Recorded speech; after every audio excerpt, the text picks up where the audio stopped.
In the next page in your packet, you should have this paper, so hit pause for a second until you can tear this out of your packet and glue it down on the next page in your ISN. Okay, now that you have this glued down in your ISN, these are some more proofs that we're going to go through. I'm going to show you how short a proof could be, and then I just want to give you guys some extra examples and make sure you're ready to practice this some more. So on this packet, in my ISN, when you go and check your answers, I have all of these proofs worked out. I'm going to do 2 of them with you now, and then I'm going to assign you guys 3 to do on your own. And then if you wanted to do the rest for extra practice, the answer key is ready. So we're going to start by looking at number 3. So number 3, we're going to draw our statements and our reasons.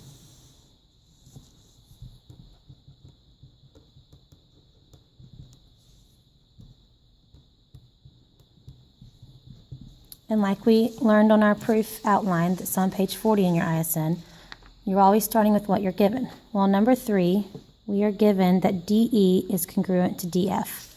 So we're going to write segment DE is congruent to segment DF, and we know that because it is given.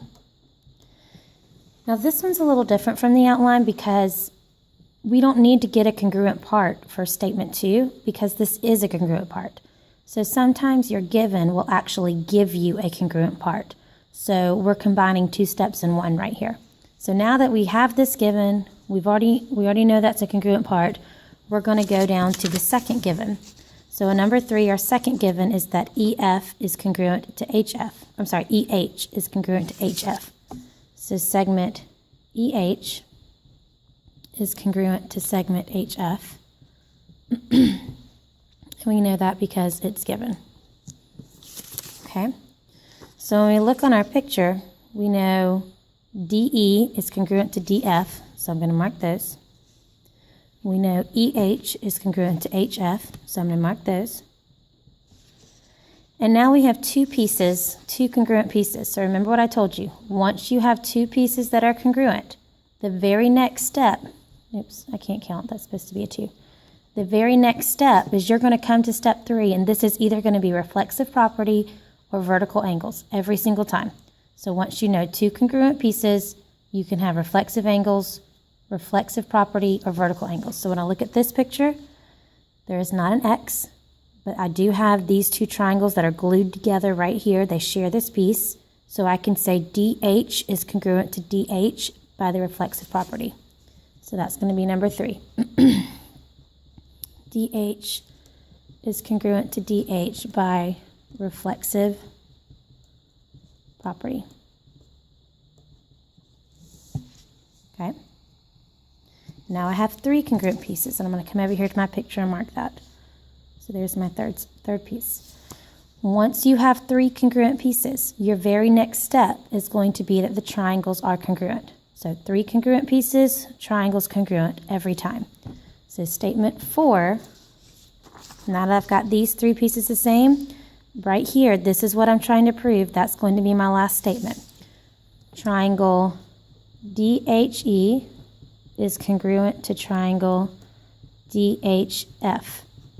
And for my reason, I'm going to look at my picture. I have 3 sides marked congruent, so that's going to be side, side, side. And that's it, you're done. So some proofs can be very short, like this one, okay? Now I want to do number 5 with you. Number 5 says RT bisects angle QRS. So that's what we're going to start with for our first given.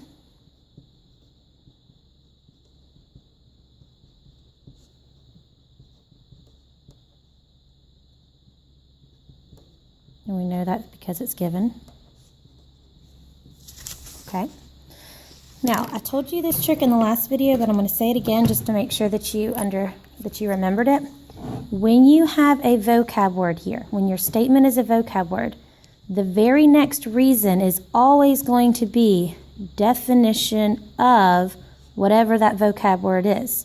So if we've got bisect, we're going to have definition of bisect for our reason, always. So if you see a vocab word like midpoint, bisect, isosceles, perpendicular, something like that, your next reason is always going to be definition of that vocab word.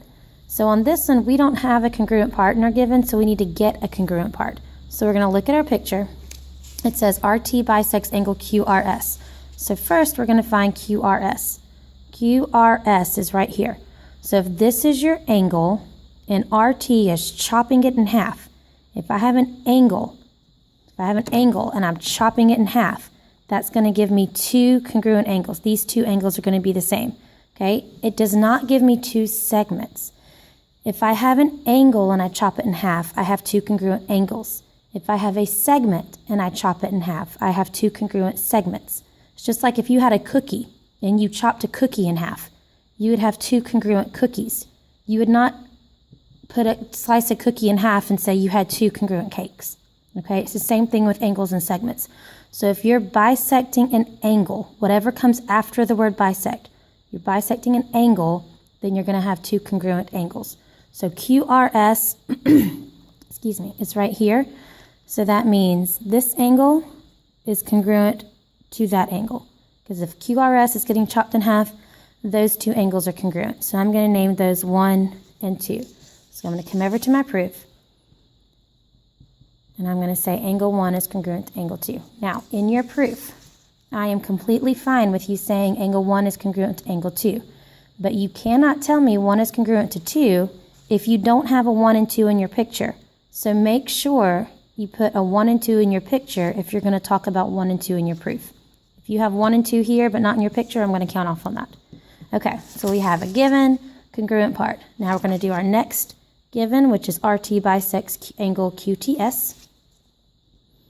So RT bisects angle QTS, and we know that because it's given.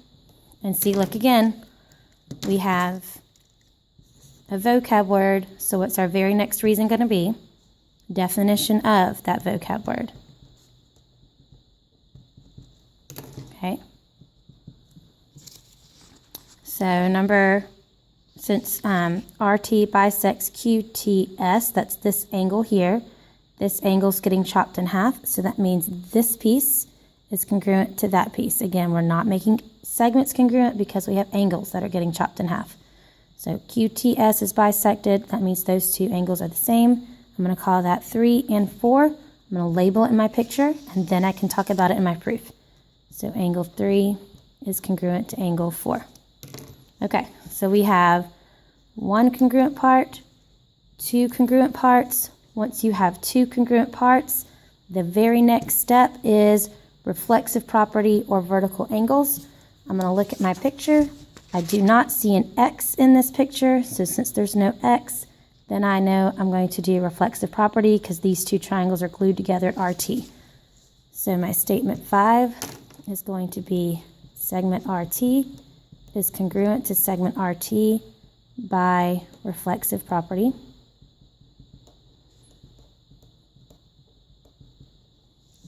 And then now that I have 3 congruent parts, my next step is going to be that triangles are congruent. So 2 congruent parts, reflexive property of vertical angles.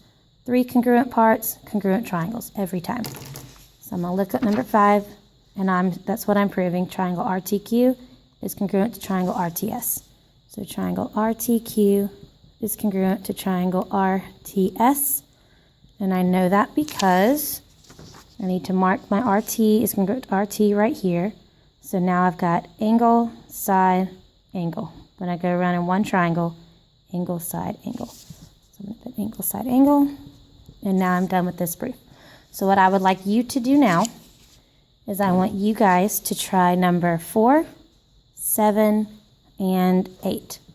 So try 4, 7, and 8. Go check your answers with my ISN. Watch this video again as many times as you need to, and then follow the next step in your table of contents.